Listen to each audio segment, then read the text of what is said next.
A note on Scarface.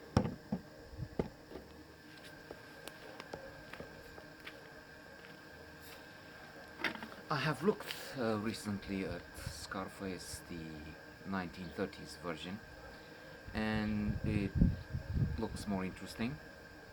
In fact, um, critics appreciate that older version more, even if the recent production, the recent version with Al Pacino in the lead role is widely known.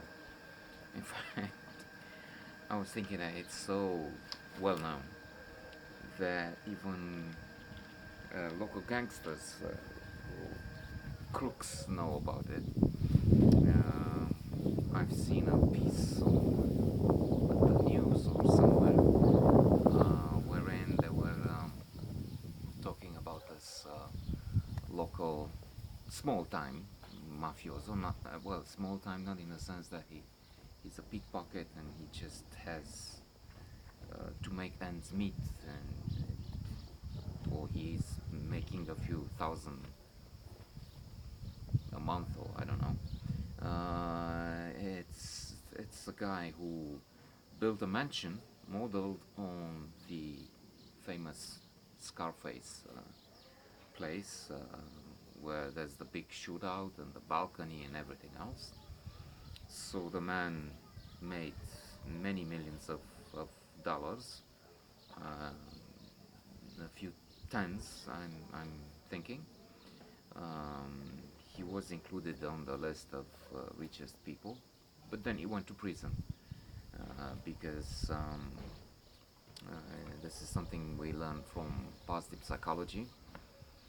There's a hedonic treadmill and a hedonic adaptation, like alcoholics or addicts.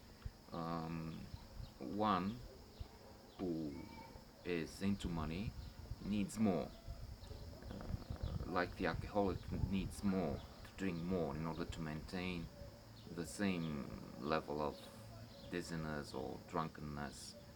Uh, it's not enough. After some time, it's not enough to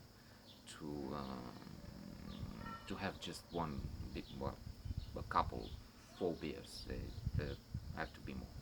Even if I had the less an uncle, a great guy, otherwise, but funny, a singer, and witty, and everything, except for this sin, this major shortcoming.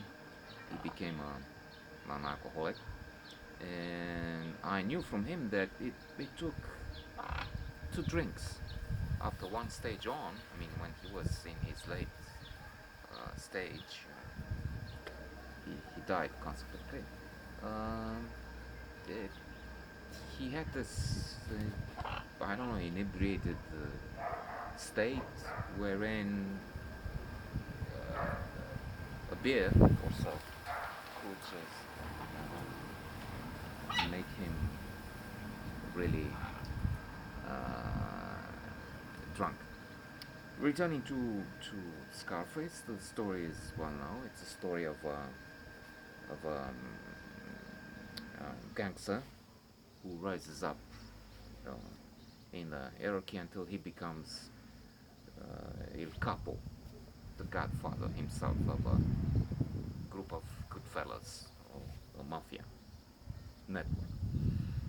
In this case, he comes from Havana, where he was involved in some violent crime, but he gets asylum in the U.S. and he gets involved with a boss. Loves the love is a difficult term. Love presupposes much more than physical attraction. In his case, it's not really clear. He is attracted and stupefied, really, by Michelle Pfeiffer. She plays in this film the role in the new version, obviously, the role of the wife of the boss, And from one point on, Scarface, as played by Al Pacino, doesn't really feel he should continue with this boss anymore, especially since there's a hit job on him, ordered by the boss. So there's the famous uh, face-off. Uh, uh, they sit at a table, and he knows the boss is behind it, and he talks with him, and he kills him. He is involved in all sorts of criminal activities, evidently. There are some powerful scenes. One that I remember involves Abraham Murray, who would later win the Academy Award for Best Actor in a Lead Role for Salieri. He played Salieri in Amadeus, so wonderfully directed by Milos Forman. Even if Tom Hulce in the role of Amadeus was just as good, or not, if not better, as some felt. That it was a surprise that it was not Amadeus, the positive genius and a great role and wonderful acting, and still the devious Salieri, played by Abraham Murray, excellently gets the big prize. It can be argued that this was more complex, but then it's not the point here. And Scarface has a peak moment of glory, so to say, but violence doesn't pay off, as we all know.